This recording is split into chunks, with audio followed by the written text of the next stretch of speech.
all the stuff he went through, all the trials and tribulations, how hard it was, whether I agreed with it or not. Incredible. And I say changes because in one chapter he'll say he loves this politician, next chapter he'll say he hates him, and then why. And so I'm not judging that. I'm just saying what he's gone through to build what he's built is insane. You're listening to Ice Cream with Investors, a podcast that is dedicated to teaching you how to better invest your money so that you can live a more intentional life. I'm your host, Matt Four, and it is my goal to teach and empower you to remove the roadblocks to your financial success. All right, Chris, welcome back. You bet. I'm glad to be here, Matt. Good to see you again. Yes, sir. Yes, sir. Well, catch our listeners up. It's been probably a year and a half since we've had you on the show. So if our listeners missed the first episode, tell our listeners, what's the scoop? What do you do today? So wait, that's going to be what? That's going to be beginning of 23, right? Okay. End of 2022, I think, beginning of 23. That's right. All right. Well, lots changed. 23 was an interesting year for a lot of reasons, but let's just talk about what we're doing, and then you can peel back more if you want. We're doing the same. It's not like it's anything glorious. The difference is the market, with all its interest rate changes, has actually spawned a whole bunch more activity for us, right? Because whenever there's unpredictability or chaos in the market, unlike some investors that go running and the media screaming, yeah, no, you can't buy now, we actually pick up because we can buy creatively. And then just because the interest rates are high right now, Matt, what we're doing is we're buying stuff at like from 0% interest to about 3, 4, 5% interest. And we can talk about how, but that's the opportunity right now when rates are, 6 and whatever else they 6 and 7 right now. So same stuff. It's just that when the market shifts, we fish in different ponds, so to speak. Yeah. So I know you kind of as a creative finance guy and buying on terms. In case that's new to any of our listeners out there, what is creative financing? What is buying on terms? Sure. No, thank you. Because I can usually I'll go too deep and forget that we got to define this stuff. So buying on terms, creative financing in our world, because a lot of people can define it differently, is number one, owner financing. Owner financing is where the seller becomes the bank, right? I make payments to them. But when I said earlier, I alluded to 0% interest, people going, come on, how? Well, we talk to owners who are free and clear. They don't owe anything on the property. That's about a third of the homes in the United States. And as such, we can offer nice payment plans, high prices, but all principal payments. So 0%. Second is lease purchase. You can do that in almost all markets except for one or two. And that allows you to not buy the property, so you don't incur any expense. The deed doesn't transfer. Some might say it's less risky. I have some opinions on that we can talk about. But you tie up a property for $10, literally. And you take all responsibilities only when you have a buyer that can handle that money, so you're not coming out of pocket. And all these properties exit the same way, just how we buy. The third way, as far as what does terms mean, is buying a house. So you buy your house, subject to your loan staying in place in your name. So that's called sub 2. That's where you can pick up properties that have loans on them for 2, 3, 4, 5%, which literally the community is doing every week almost, because they're finding loans from back when the rates were low. Yep. So I live in a neighborhood full of people that bought at 2.5% and 3%. I'm a little upset at that. I think as they have gone to try to sell their house, they have noticed that most people who are buying now at a 7% interest rate probably don't have the same amount of dollars they did at a 2%. Yeah. So your opportunity is really going in there and saying, hey, you stay in first position and I'll just make your payments, but you're going to transfer the deed to my name, essentially. Yep. Is that right? Yeah, essentially. Yeah. And there's ways to do that properly. And there's attorneys that do that all the time. And if the opposite is true, you're going to have a nightmare, right? If you do it improperly, you have an attorney that doesn't know what they're doing. So just as long as you're hooked up, our community hooks you up with that. But yeah, you can do those. What are some of the improper, you mentioned improper, like how can a deal like that get messed up? Well, it cannot happen even when I'll hear students or people that call me and want to get in our community going, yeah, I tried that. And, I called this attorney and they told me I can't do it. Or the attorney said it's illegal. I said, well, because they don't do them. They're, from a liability standpoint, they'll just say, no, you can't do that. But if you dig deeper, which we've now done and our community has access to them, and you go, all right, let's find someone who does thousands of these. And then they can advise us properly because every market's slightly different, right? Let them run the deal. You don't have to know anything, but when I say properly, I'm not an attorney, right, Matt? But there are ways that we've learned from our attorneys where we'll put it in a trust. You can change beneficial interest instead of transferring title. There's all kinds of things you can do. I don't want to get too advanced, but where does that come from? The attorney. They'll tell you how to do it for that particular town you're in, that state you're in. That's all. Yeah, it's funny that you mentioned that about the trust. Tennessee, where I live, just passed something around. If you transfer it into a trust, it kicks off a different process. So we're having to restructure some of our deals the way we're trying to do them here. So every market is different, and it's good to have somebody that's done thousands of these deals in those markets to know the No, your point's nuances. good too, Matt, because, okay, so I'll pick Massachusetts and Rhode Island. It used to be where if you stuck things in a trust before '08 crash, then it was anonymous, like a lot of other states still are. Well, now you have to disclose who the trustees are, who the beneficial. You have to disclose that now. So that, yeah, they'll catch on to things and change it, but that's okay. You bop and weave with it, and then you come up with a new system, a new process, etc. It's okay. You alluded to 2023 being a unique year for you. What does that mean? Why was it unique for you? Not just us. I feel like a lot of people in my mastermind groups and people I network with, because it was weird. You came off of what we did anyway in our space, 20 and 21, where some businesses suffered. We flourished because there was, Yep. again, chaos in the market, right? 23 was like, okay, we got a little ahead of ourselves. A lot of companies, they're like, oh, that was good. 22 ended really strong. So we got a little ahead of ourselves. In other words, maybe scaled a little faster than we should have with help and whatnot. So we just took some adjustments towards the end of 23. It's okay. But those years are where you grow, as you know. You know, if the wind's at your back all the time, like it was in 2021, 22, well, anyone can operate that. It's when you need some tweaks, you need some adjustments that you grow as an entrepreneur. And I feel like 23 was that year for a lot of people. Yeah, it's funny that you mentioned that because we're not immune to market conditions, right? We have one or two of our properties that have had some issues with them. They're not going under, they're not being foreclosed on or anything like that. It's just they were spitting off healthy cash flow, and now we're having to conserve some of that cash flow due to some Exactly. issues with debt and also like not just natural disasters, quite frankly, hurricanes mostly. Yeah, not fun. And I say that I've learned more in the past 18 months about real estate than I did probably the past 7 years before that. Supply and demand factors, buying right, debt, all those kinds of things. So when you do have a little bit of a headwind, when you get kicked in the shin, it's usually when you're learning the most. Yeah, you just stated why people should tune into your show, because the more things you go through like that, you can help more people. That's a fact. I've been screaming about this since the crash. In fact, like that experience is good, not bad. It's how Yep. it builds character too. When I think about buying on terms, I really take myself back to like the late 70s through the 80s. It seemed like that's when a period in real estate, buying on terms, became a pretty big deal. And in the 90s, you saw a lot of it, but it was because people were teaching it then at that point. I have an assumption it's because interest rates shot up in the late 70s due to the inflation that we saw, and not dissimilar to what happened in 2022 and 2023.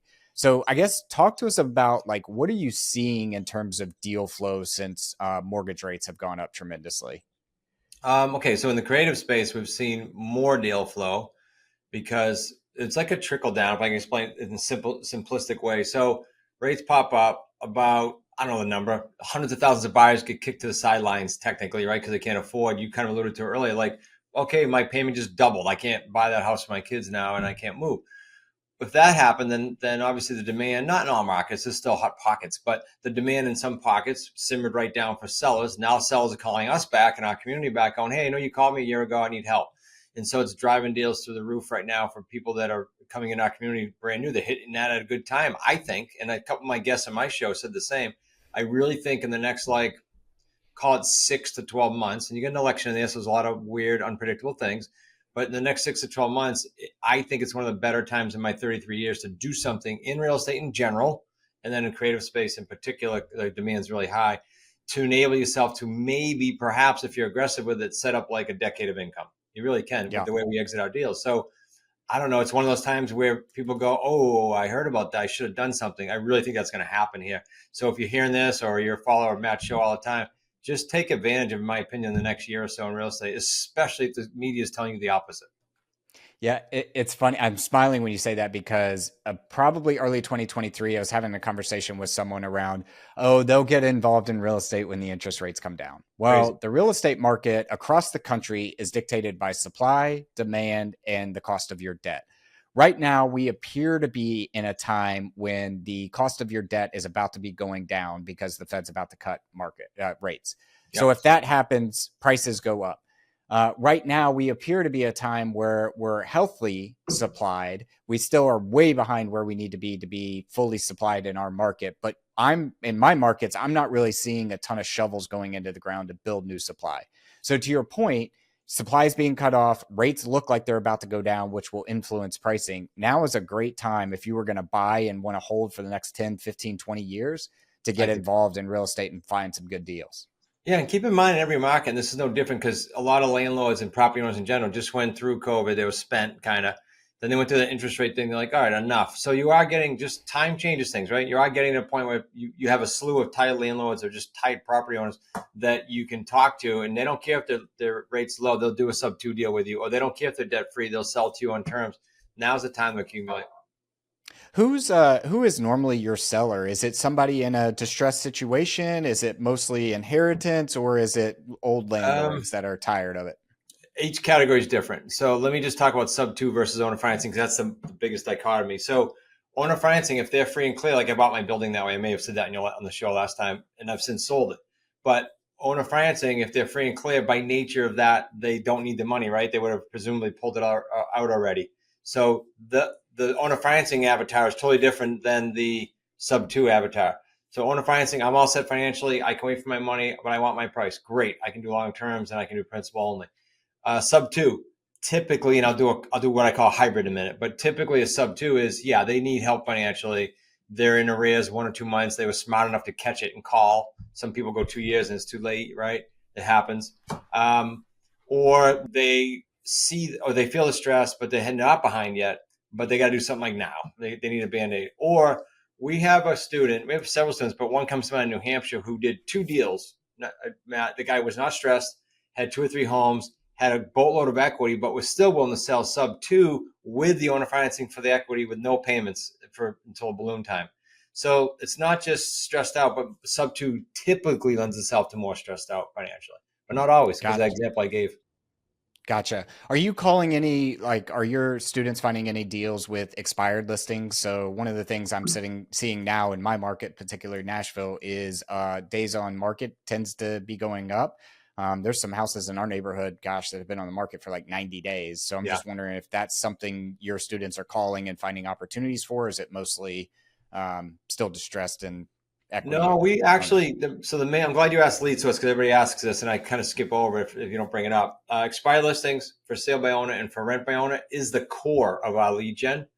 The free and clear, like I mentioned, and some of these niche lists, they're in addition to if there's not enough leads coming out of that core batch, because we get that fed to us every day. All the students do. So a cool list, to your point with the on market, is we never used to call listed properties either, but now we're looking at 60 days on with little equity. So the realtor's getting to the point where, shoot, if I do a price reduction, I'm going to mess up my seller, or they got to do a short sale, or they don't want to, or whatever. They can't afford me, right, as an agent. So that's a cool area to fish in, and you'll get referrals along the way, because these agents, some of them are starting to see the light that they're going to be hurting. So that's a cool market. But there's all kinds of niche lists, right? I personally like out of state, so then they're absentee owners and they're free and clear. I love that list. Like, there's all kinds of cool lists you can do. And where do you get those lists? We like Real eFlow now. We white labeled a bunch of workflows and stuff in it, but you can still go old school, most of the data. You can buy lists and import them, but most of the software now can do it. So Real eFlow works nice for us. Gotcha. Can you mail from there too? I've seen some new softwares that have auto mailers. No, I don't. We don't do a lot with that, but I think you can do postcards. I'm pretty sure. PropStream you can too. Yeah. Are you typically mailing, or are you cold calling, like hiring VAs to call? We have VAs call. They're trained in creative, not fix and flip and wholesale. It's a different script. And then we'll do some, again, we're back to the niche list. I'll pick an area, like my son right now and my brother want to live sort of close to where I am. So we're mailing that area looking for free and clear properties within a certain size. Why? Because we're looking for them. It's an easy call. And if they don't say yes to that, then we have a house we can buy. So we'll do small mailings, 200-300 pieces. I'm not talking tens of thousands. Yep. Gotcha. You mentioned the realtor piece a few minutes ago, and you're closer to the residential market than I am. So I'm dying to kind of ask this question. Huge case that came down last year around antitrust and the quote unquote end of the realtor and breakup of the realtor fees and all that kind of stuff. First of all, maybe if you could give some context on the case and what that was, but also your perspective on how it's affecting deal flow and the seller mindset around it now? I actually don't honestly know a lot about the case that intelligently talk about it. But again, I'm going to go to that caused two things. I know for a fact. It caused some realtors to panic and get out, right? You see a mass exodus, in my opinion, compared to the last 5 years. Secondly, it caused general chaos with the sellers going, ooh, that's different. Like, should they trust it? They don't know. They just listen to the media. So then that pushes it more to us. We have a simple certification or accreditation if you're an associate of ours with the Creative Financing Real Estate Association. That's all we need. There's no big organization. It's simple. It just means we know what the heck we're doing. Well, with all that chaos over in that camp, great. The sellers tend to go to the comfort zone right with us. Gotcha. Did you, I've never heard of the Association of Creative Finance. Did you create that? It's Safria. Yeah, we did. And so you can go through our course. And at the end of each course is a quiz. And if you're not an associate, I mean, you don't do deals with us, you still get certified and get on your website for credibility. But if you're an associate, you get a credit because you work with a coach all the time. You're like advanced. Yeah. Gotcha. You're a guy that's been in the real estate industry for a very long time. I'm always curious to hear people who kind of went through .com boom or .com bust, GFC, and now kind of this weird time of post-COVID, kind of figuring out where the economy is. What's your view on the real estate market today? And I know real estate market is a big term. There's several markets that make that up. Exactly. But overall, just real estate market today versus GFC and the .com bust. I don't know about the comparison. I just always go with a sort of a 6-month look back and a 2-year look forward. So tell me if this answers your question pointedly or not. I think there's one constant in real estate, and that's it's always going to change. So I try not to compare it or try to predict economically. I'm not in any shape, form, or fashion think I can do that. But what I do know is it's going to change. So why not learn the creative and be able to change with it? And now, as I said earlier, I hate to sound like a broken record, but now more than ever in 33 years, there's demand in a lot of ways. Some of what you just said to compare to that. Well, the bottom line is a lot of stuff going on that are different. When it's different, you got to pivot with it and be creative. I don't know if that was pointed enough way, but that's what I really feel because you got to change with the market. Your person had said, for example, if the rates come down. Well, that's crazy. Just learn how to do it now with the rates where they are and go get lower rates. So there's ways you can pivot. Yeah, I always think of like there's a traditional mortgage tool set, there's a creative financing tool set, there's a sub-2 tool set that you can have. If you're looking to do deals, deal makers have a number of different tools that they can pull out at any time and not just walk into a home and be like, oh, we need to destroy walls. No, sometimes they need a new HVAC, sometimes they need a new roof, to use a real estate analogy. So learning the idea of creative financing and buying on terms and how do you negotiate creatively is a tool in your tool set that can help you be successful regardless of the market. Yeah, and be confident when the media scream, and like I get excited when they do because they scare everybody else away, but be confident that, okay, there's chaos. Awesome. I'm going to go fish in this pond. Oh, this changed. The interest rates went back down again. Okay, great. I'm going to go fish in this pond. You're just going to fish in different ponds as far as different lead sets. That's all. Yeah. How big, you've hinted at the community a few times now. How big is your community today? Look, when I call the Wicked Smart community are those that join a coaching or associate program where we're literally rev sharing and partnering with them. So they're interactively doing deals with us. They're not left alone, right? We come right behind them with the support. There's about 140 or so, maybe 150 of those on Slack right now. And then we've got another 40 or 50 that are in the 12-week group coaching program because we did a summer promo for that. We call it the Apprentice. And they get to come in, not quite get as involved with the coaches, but have access to the Slack and once a week calls and once a week mastermind call, all kinds of cool things. So it gives them a peek at the community. So total maybe 190-ish in that range. Yeah. And what can people expect from the program? Well, the biggest thing is, and I still hear this, Matt, I was screaming about this back in 13 and 14 when I kicked off the creative arm because I had been in the business without doing that for years. The biggest thing is like, there's great marketers and they're selling all these courses and some of them are good. I'm not saying they're all bad, but the problem is they don't care what happens after that, number one. So you get these people that get pissed off in real estate because they take a course and they think it's supposed to be all fluffy because that's what they're told in the marketing. And then they go out in the real world and they have all these things happen and they can't get the support. So we are in the trenches. Like when I say doing deals with them, just before this call, I was doing calls with sellers, with students, like to them. Tomorrow I have 3 students coming to my conference room. It's no charge, no extra thing. They're part of our community. They come in and do calls. 3 of them, I'll do live calls with them for 3 hours. That's super valuable for them. So it's a bit different when you can come behind that and back that and go, hey, we're doing deals with you. We're not just telling you. We're going to get me on the phone with that person. We'll get this deal done. It's different. I don't know much of that goes on in the real estate space right now. And so we're sort of for years been bridging that gap of I see a course or I see a seminar and I do a deal. Sometimes never for people, but in our community, we're trying to bridge that tighter and tighter. We obsess over that number. How quickly can we get them going? Yeah, that's awesome. The fact that, hey, I'm not going to teach you the tool set. We're going to try to do a deal. You'll get to see it in action because How you learn. yeah, exactly. Kind of like we were saying earlier around you learn during your times of tribulation and times of rough patch. That's when you learn is when you're actually trying to do deals. Hey, fellow investors, before we dive into our next segment of the show, I wanted to take a quick moment to talk to you about a fantastic opportunity for you to invest with me. As you know, here at Ice Cream with Investors, I'm passionate about real estate investing and helping you navigate the exciting world of wealth creation through real estate. And that's why, for the first time, I'm thrilled to tell you about an opportunity for you to invest alongside of me. Over the past 3 years, I've been investing in multifamily, mobile home parks, car washes. I've even become the bank and lent out money to fellow real estate investors on a short-term basis. And now you can come join me. If you would like to jump on a call and learn more about this opportunity, head to icecreamwithinvestors.com/invest and find a time for us to connect. And now back to the show. Yeah, I had this guy might be way older than you would remember, but I had Brian Tracy on my podcast. This is during COVID. He was 82 then. I don't know how he's doing now, but he said, I was talking about a model, and he said that is by far the best way to learn in any industry, and that's the interactive approach. Yeah. We were talking before the show. You celebrated your 38th wedding anniversary the week before we are sitting down and recording this. So first of all, congratulations. Thank you. Most of our listeners might know I'm actually getting married here in a couple weeks in September. And so I want to just kind of talk to you a little personally and figure out how in the world have you been successful at marriage for 38 years? Yeah. I said to my wife driving out Saturday, it was Saturday, and I said, 38 years. She said, no, it's been a lot longer than that. We met when we were 11. So it's like another 9 years. You met when you were 11? Yeah, so we've technically known each other for 47 years. Holy smokes. Okay. Keep going. Yeah, I'm 58. So, people, I get calls from people in the community, and they'll go, recently there was one, I'm having troubles with my wife, and I tend to give up on things. This is his message he gives me. And I come back and I go, hey, I won't say his name. I go, hey, are you working at it? Like, you working at your business? Do you work at it? Like, you're not supposed to be, it's not all smooth sailing. So are you openly communicating? Are you setting goals? Are you setting expectations? Are you doing things that matter? Like, it's all those little things.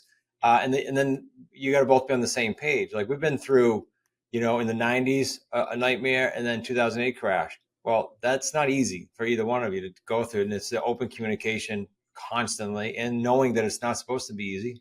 Let's face it, it's going to be trials and tribulations, just like business. So don't treat it like it's supposed to all of a sudden work. And if not, I'm not meant to be. I hear that all the time. So I'm not giving you any major nuggets in that for your upcoming marriage, but I'm telling you, it's no different. You got to work at it, right? I'm happy to answer pointed questions if you want. Yeah. Do you guys have any like routines or scheduled time where you kind of talk about your goals and what you're trying to achieve and set those expectations? Yeah. So, okay. This is key. So not just goals and things like that, but quiet time. Like if it's date night, like I today got a text and said, hey, can you see me as a podcast host? Actually, we're trying to do some deals and stuff together, JVs. And he said, hey, how's mountain time 4 or 5 o'clock Friday night? I said, that's date night. Like, I could easily say yes, and it said we go out a half hour later. But Friday, Saturday, Sunday nights, I don't do anything past 3 or 4. I just know it's going to get in their way. So yes, and then family time now with our grandkids or our kids. But those slots are protected, just like you going to a doctor. You wouldn't go, oh yeah, come on in while I'm in the doctor. So all that gets done, and then goals and planning, 100%. Yeah, from way back when we got married. Yep, just separate an hour or two, go out, go do what I used to call my life plan. Go over it together, make sure we're on the same page. It's important. Do you do that like once a month, once a quarter, once a year? I do twice a year now because we have different, compared to how hard we were charging earlier on. Now it's all about how can we free up more time, right? And create more experiences, not just for us, but for everyone in the family. But yeah, at least twice a year. But I say that, but I will be out brainstorming an idea or brainstorming because you don't get interrupted by business when you're alone like that. And then the phone thing is insane. Let me just address that. You go to dinner, and literally they're both on the phone. It's just crazy to me. So they get shut off unless there's an emergency going on, and we got, you got one of you has to have it on. I'll say, hey, keep yours on or something if something's going to go on. But in general, it's crazy. I know younger people go, what do you mean? But just leave it at home. Try that. It probably freaks some people out. It's funny you say that. We will go out to dinner and we just see everybody's phone in their face, and they have their kids with them. And it's like, on a tablet. And look, we have a blended family, so we're coming with 2 kids. I'm coming into this receiving 2 kids, so I'm a bonus dad, and I totally get it. Like, hand a tablet, and all of a sudden they're okay for the next hour. First of all, getting them off the tablet is really, really Another difficult. whole So deal. that's Yeah. not sound advice. But 2, it's like, they're only this young for so long, and I mean, try to spend that time playing a game with them or doing tic-tac-toe or something interactive with them at the table. And I know we all get tired and it's hard, but that's one of our pet peeves is when we Yeah, see you know that. what else came to mind when you said that? Because I have grandkids now, going on 5 and going on 7, and I treat it the same way as if you would treat your kids, and that is if I'm on the phone, like right with them, you're screaming at them that they're not as important. Like it's not a small thing; it's a major thing. So you got to think about these little things, like you just said. That's a little thing. This is a little thing, but these little things stack up. So just be protective of that. Throw in the drawer, put it off, and then do it in the chamber. Close the chamber door. You're in that chamber now. Have fun with it. Yep. Don't feel guilty about it, and then go to the next chamber. Yeah, this summer was tough because they would come in a lot during work hours, and I'd be on calls and podcasts and things like that. And I've always tried to make it a point when they walk in, say they need something, to at least acknowledge that they're in the room first, to say that you're the most important thing. Correct. I'm not saying that's easy either, because No, every it's not. 5 minutes I'm bored. Somebody's Yeah. breathing my air out there. That kind of gets old, but yeah. You know, a cool way to do that, just a tidbit, is especially if young kids like that, is to start sharing. I don't know how old are your kids? 6 and 8. Okay, so they're getting close where you can, especially the 8-year-old, you can start sharing basic concepts of goals in a whiteboard or a vision board. And then when you're in your time block, you're in your time block and why. And then they can actually, when they get older, hold you accountable to doing certain things in order to get that trip they want. You know, you can have fun with it. Yeah, that's actually a really good idea. I haven't thought about the vision board. And that's something I'm a big fan of, like just having pictures that inspire you around to keep you motivated. It's fun at that age because you'd be surprised what they write or come up with. So like the 7, 8, 9, you'll see it's quite fun to see what they come up with, and then you save it, and 3 years from now it's totally different. Yeah, one thing we did is we set up email addresses for them. So I email them once every other month, so they each get an email once a month. And I'm starting to read them now from like a year ago, 2 years ago, and those sorts of things. And it is kind of cool to see the evolution there. You can write a book with that, Matt. See that? Yeah, there you go. From a guy who's 4-time best-selling author, this is your next book. Is good advice. Yeah. Well, one last question I wanted to ask you, just kind of on a personal level, and we can cut this if it gets too personal, but I would love to know how you handle disagreements with your spouse, and specifically, have they always been aligned to your vision of being an entrepreneur in the real estate space and the things that you've got going? Or how did you all navigate through those kind of conversations in difficult situations? Yeah, it's not too personal. You're fine. I think it's communication again, Matt, because we all have egos, right? So we can get, oh, no, I have to do this, or no, I got to charge this way. I actually always get a reset, because she'll come at it from a third party, or outside party, I should say, and go, you got to chill, or we got to do this, you know, and I'm always like, oh yeah, you're right. So it's open communication, not shutting down, because there are other opinions out there, not just ours, right? I think just like business, right? If there's issues going on in your business, I guarantee you it stems from communication. Yeah. And I see couples that'll have an argument and they'll shut down for like a week. I'm like, what is that doing? What doesn't make sense to me? Like, imagine running a business like that. Oh, you have a disagreement, I'm not going to talk to you for a week. Your revenue will be down the tubes. Well, so isn't your marriage going to go? You got to communicate. That's all. Open communication.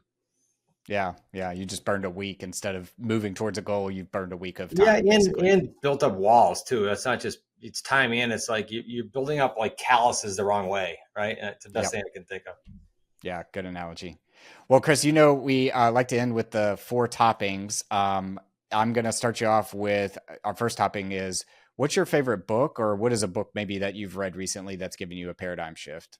I am about 90% done the new book about Musk. It's, you know, it's like 5 inches thick, but it's by the same author that wrote Stephen Jobs, and he tends to be super easy to read. And I'm just amazed at the book and the story. Where are you landing on Musk after reading that? Every chapter changes my thought. It's so sporadic. Here's what I read it for. Here's why I'm saying I like it so much. Not necessarily him as the character, but all the stuff he went through, all the trials and tribulations, how hard it was, whether I agreed with it or not. Incredible. And I say changes because in one chapter he'll say he loves this politician. Next chapter he'll say he hates him, and then why. And so I'm not judging that. I'm just saying what he's gone through to build what he's built is insane. That piece is what I learned from. I always think of, like, obviously kind of controversial figure, great for humanity we need big thinkers like that to take on very, very difficult problems. But also very controversial in some of the things he does. I always think of the SNL quote that he said, though, like, I built a rocket company. I created EV cars. What did you think? I was going to be some chill dude? Like, what'd you expect? It's incredible. So on the positive note to kind of what you alluded to, I think it's cool that he will for decades inspire entrepreneurs, young entrepreneurs. Yep. If nothing else, you don't have to agree with anything else about his lifestyle because it is different. That's an understatement. But he can empower you and give you confidence to go do some cool things. Yep. Our second one is, what's the best piece of advice you've ever received? I don't think that's changed. I may have said this close in your last show, and that would be you don't have to recreate the wheel literally with anything, because even someone like Musk who did something different, there were pieces of that he went and seeked out things that got him there, right? So don't try to recreate. There's resources out there, or there's people out there that can help you do it. So don't try to go at it alone. I got a lot to say to that, because I used to think in my younger years that, these great inventors or these famous people were people that created new ideas, new ways of doing things, all this sort of thing. Like, they completely changed the ball. And if you really go back and look through history, it's small iterations. And the person that caught the right iteration during the right surf wave of that time are the people that look like they're huge revolutionary people. But like, Musk didn't invent rockets, for instance. He invented this idea that we could reuse the rockets, sort of thing. So and very, very small in cash and could go do something with it. Yeah. Yep. So I like that. Our third one is, what are you most proud of in your life? Probably two things. One, you alluded to my marriage, and two, the what we did with the kids coming through the company organically. Just didn't really pre-script that, and now, as one of my associates said today, he has his kids what he calls stabilized. I feel like we gave him independence. So that in our marriage. Which, by the way, must be really hard to do. I'm learning that. Like, do I bring them into the business that I'm in? Do I let them go learn on their own? At a certain point, every kid wants to be like their parents. And so you have to expose it to see if they catch on. But I never want to be the person that says you have to go do this. Like, go follow your interest and I'll support it as long as you're happy. So maybe that's a deeper conversation that we can have. Well, I agree in general. 10,000 foot view. I agree. That's why I said the word organic. I didn't go out and go, you're going to do this. It just happened. They kind of came to me and I said, okay, let's try. It happened organically. Yeah. Awesome. Well, our fourth and final one is, if you could sit down and eat a bowl of ice cream with anyone, dead or alive, who'd it be and why? Okay. This is not a political connect, just because I know people get crazy. But prior to politics, I'll give you the same answer. And that is for the reason that I said about Musk. If I could sit down with someone like Musk or Donald Trump to say, how the frick do you deal with all that crap? Like, how do you do it? But whether you like them or not, how do you possibly go to bed at night and then sleep and then go at it again? And I just don't get it. As much stuff I've gone through, I don't get it. So I'd like to just know that. And probably for both of them. It's funny you say that, because I feel like both of them love being in fights, right? Mm-hmm. They love just fighting. So and I think Walter Isaacson talks about this in the Musk book around, if things are normal and chill and going in the right smooth direction, he will throw an anchor in the water just to disrupt things. And I consider myself a person that's not afraid of conflict, but I don't seek it. So I can't imagine going to bed every night knowing that you've got a fight that you're dead in at all times. Well, picture this. We all have this, I bet you, in our lives, much smaller level, but picture someone in your life that's always either creating or happens to be around drama. Mm-hmm. I have some so that I know of. So I'm like, that's just what they need. And if it's not something, they go get it. They find it. It's so crazy. Yep. Very simple. Well, Chris, fantastic having you back on. If our listeners wanted to reach out to you, learn more about your community, your coaching, or just the books that you have, where is the best place we could go point them? I'll give you two simple links. As you probably remember, Matt, I'm big on free. Like, look at our stuff. If you think it's worth looking further after your free look, then fine, let's chat. So two things. One, if you don't have our books, just go to wickedsmartbooks.com/ice cream. And we ship them. There's no shipping charge, nothing. We'll ship you two books, the two Real Estate on Your Terms and Deal Structure Over Time. Secondly, if you want to chat with me live, like I'm not a salesperson. I want to know where you are now, where you ideally want to be if you could wave a wand in real estate. and let's rip it apart. I'll tell you if I have an idea for you or a connection or maybe something we're doing. And that just go to smartrealestatecoach.com/Chris Pre-Call. Chris Pre-Call. It'll be me. You're not getting someone else, and we'll have a good chat. Perfect. We will link those in the show notes. And then Chris, thanks for coming on. Thanks, buddy. Good to see you. Thank you for listening to Ice Cream with Investors. If you like what we serve you here, it would mean the world to me if you would like, subscribe, and leave a review on your favorite podcast app.